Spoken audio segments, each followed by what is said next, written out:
మరో అంశం చూద్దాం. తెలంగాణ బీజేపీ అధ్యక్షుడిగా మాజీ ఎమ్మెల్సీ రామచంద్రరావు పేరు దాదాపు ఖరారైంది. బీజేపీ రాష్ట్ర కార్యాలయంలో పార్టీ తరపున రామచంద్రరావు నామినేషన్ దాఖలు చేశారు. ఇక రేపు అధ్యక్ష పదవికి ఎన్నిక నిర్వహించనున్నారు.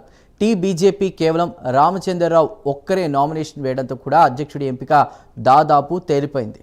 బీజేపీ అధ్యక్ష రేసులో రాజ్యసభ సభ్యుడు లక్ష్మణ్, ఎంపీలు ఈటెల రాజేందర్, ధర్మపురి అరవింద్, బండి సంజయ్ ఉన్నట్లు కూడా వార్తలు వినిపించాయి. ఇక మహిళల కోటాలో డీకే అరుణ పేరు కూడా వినిపించింది. అయితే పార్టీ అధిష్టానం మాత్రం మాజీ ఎమ్మెల్సీ రామచంద్రరావును ఎంపిక చేసింది.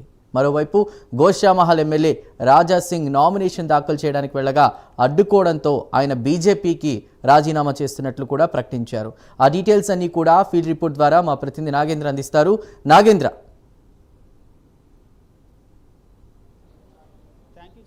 తెలంగాణ రాష్ట్రంలో గత కొన్ని నెలలుగా తెలంగాణ బీజేపీకి సంబంధించినటువంటి అధ్యక్షుడు ఎవరన్నదానికి ప్రస్తుతం ఈరోజు చేసినటువంటి నామినేషన్తో తెరపడిందనే చెప్పాలి.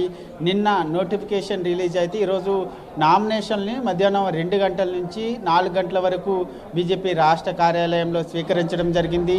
ముఖ్యంగా అధిష్టానం గ్రీన్ సిగ్నల్తో మాజీ ఎమ్మెల్సీ అయినటువంటి రామచంద్రరావు కొద్దిసేపటి క్రితమే 3 గంటల తర్వాత బీజేపీ రాష్ట్ర కార్యాలయంలో 2 సెట్ల నామినేషన్ని దాఖలు చేయడం జరిగింది. ముఖ్యంగా ఈ నామినేషన్లకు సంబంధించినటువంటి అంశంలో ప్రధానంగా స్టేట్ కౌన్సిల్ సభ్యులు 10 మంది బలపరుస్తూ కూడా ఆయన నామినేషన్కి సంతకాలు పెట్టడం జరిగింది. అనంతరం ఈ నామినేషన్ని బీజేపీ రాష్ట్ర కార్యాలయంలో ఇవ్వడం జరిగింది. అనంతరం ముఖ్యంగా ఒక్కటే నామినేషన్ రావడంతో ఏకాగ్రీవంగా బీజేపీ రాష్ట్ర అధ్యక్షుడికి సంబంధించినటువంటి అంశం తేలిపోయిందనే చెప్పాలి. ఎందుకంటే ఎమ్మెల్సీ రామచంద్రరావు తెలంగాణ రాష్ట్ర నూతన బీజేపీ అధ్యక్షుడిగా నియామకం అయ్యారనేది చాలా స్పష్టంగా అర్థమవుతుంది. రేపు మన్నెగూడలో ఉన్నటువంటి వేదా కన్వెన్షన్లో రేపు రామచంద్రరావుకి తెలంగాణ రాష్ట్ర అధ్యక్షుడిగా నియామక పత్రాన్ని ఇవ్వబోతున్నారు. ఇప్పటికే వేదా కన్వెన్షన్ వద్ద బీజేపీకి సంబంధించినటువంటి రాష్ట్ర నాయకత్వం అంతా కూడా అన్ని ఏర్పాట్లు చేస్తున్నటువంటి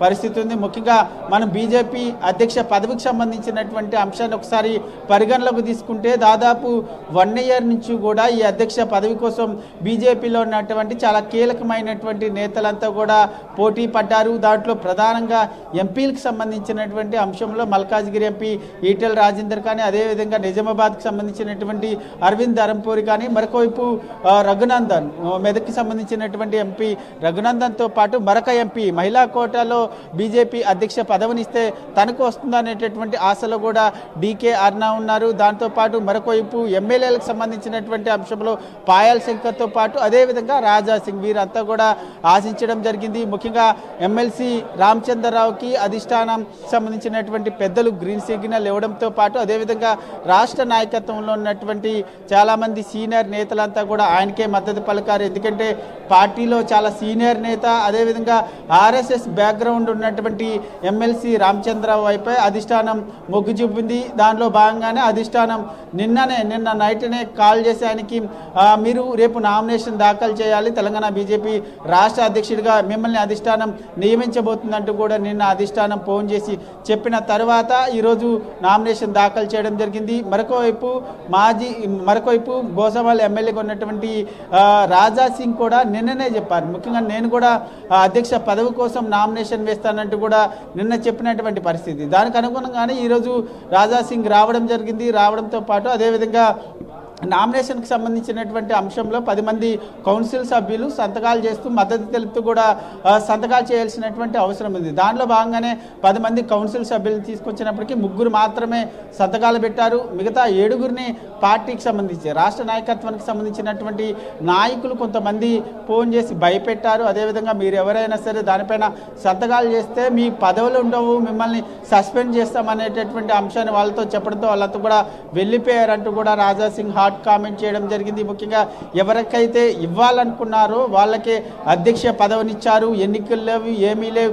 ఏకాగ్రీవంగా అధిష్టానం అదేవిధంగా రాష్ట్ర నాయకత్వంలోని కొంతమంది నేతలు కీలకమైనటువంటి నేతలంతా కూడా చేతులు ముఖ్యంగా వీళ్ళంతా కూడా ఒకటే నిర్ణయానికి రావడం జరిగింది. దానిలో భాగంగానే ఎమ్మెల్సీ రామచంద్రరావుకి ఇచ్చారు. ముఖ్యంగా దీనికి సంబంధించి మరొకసారి తెలంగాణ రాష్ట్రంలో బీజేపీని అధికారంలోకి తీసుకురాకుండా ఉండడం కోసమే ఈ నాయకులంతా కూడా ముఖ్యంగా ఎమ్మెల్సీ రామచంద్రరావుకి అధ్యక్ష పదవిని అప్పగించారనేటటువంటి వ్యాఖ్యలు చేయడం జరిగింది. దీనికి సంబంధించినటువంటి అంశంలో రాజా సింగ్ మాట్లాడుతూ ముఖ్యంగా గత కొంతకాలంగా దాదాపు నేను పార్టీలో చేరినప్పటి నుంచి అంటే 2014 నుంచి ఇప్పటి వరకు కూడా పార్టీ కోసం అదేవిధంగా హిందుత్వం కోసం నేను కష్టపడి పనిచేస్తున్నా, నేను కానీ నా కుటుంబం కానీ పార్టీలో ఉన్నటువంటి కొంతమంది కీలక నేతలంతా కూడా నన్ను అనగతొక్కేటటువంటి ప్రయత్నం చేశారంటూ కూడా బీజేపీ రాష్ట్ర కార్యాలయం కేంద్రంగానే సంచలన వ్యాఖ్యలు చేయడంతో పాటు అదేవిధంగా తన రాజీనామాని రాష్ట్ర అధ్యక్షుడు కిషన్ రెడ్డికి ఇవ్వడంతో పాటు అదేవిధంగా ఆ రాజీనామా లేఖని స్పీకర్కి ఇవ్వాలంటూ కూడా సీఎం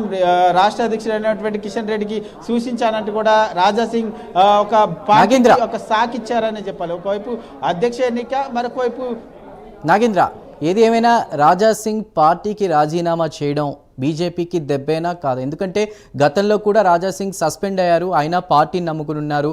ప్రస్తుతం ఆయన అంటే రాష్ట్రంలో బీజేపీ ఎదగకపోవడానికి పార్టీలో ఈ సమన్వయ లోపం కారణం అంటూ కూడా కొన్ని కీలక వ్యాఖ్యలు చేశారు. మరోవైపు బండి సంజయ్ కూడా ఈ అధ్యక్ష పదవికి సంబంధించి కొన్ని కామెంట్స్ చేశారు. ఎలా చూడాలి?